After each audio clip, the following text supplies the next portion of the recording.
હવે વાત કરીશું બોટાદની તો બોટાદમાં બરવાડા ખાતે ભવ્ય તૃતીય રથયાત્રા યોજાઈ હતી। સંતો મહંતો અને રાજકીય આગેવાનોની ઉપસ્થિતિમાં રથયાત્રા નીકળી હતી। ભગવાન જગન્નાથજી, બલભદ્રજી અને સુભદ્રાજી પોતાના રથમાં બિરાજમાન થયા હતા અને બોટાદના રાજમાર્ગો પર મોટી સંખ્યામાં શ્રદ્ધાળુઓએ દર્શન પણ કર્યા હતા। ભક્તોએ પ્રસાદનો લાભ લીધો। ચુસ્ત પોલીસ બંદોબસ્ત સાથે શાંતિપૂર્ણ માહોલમાં રથયાત્રા યોજાઈ હતી।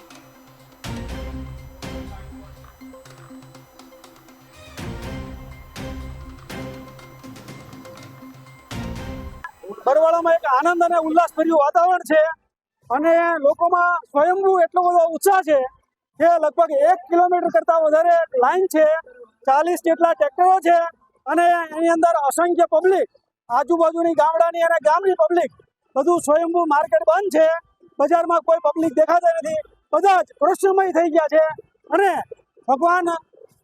કૃષ્ણ ભગવાન આજે દ્વારકાધીશ પોતાના મોટા ભાઈ બલરામ સાથે અને બહેન સુભદ્રાજી સાથે નગરચર્યાએ નીકળ્યા છે ત્યારે લોકોમાં એક અનેરો ઉત્સાહ છે અને તમે આખું ગામ હિલોળે ચડ્યું હોય એવું લાગે છે અને આજુબાજુની જનતા પણ ભગવાન જગન્નાથજીના દર્શન કરવા માટે આવી રહી છે અને એમાં પટ્ટાબાજીના દાવ, તલવારબાજી, લાઠી દાવ એમ બધા કરતબો જુદા જુદા ચાલુ છે અને લોકોમાં એક ખૂબ ઉમંગ ઉત્સાહનો વાતાવરણ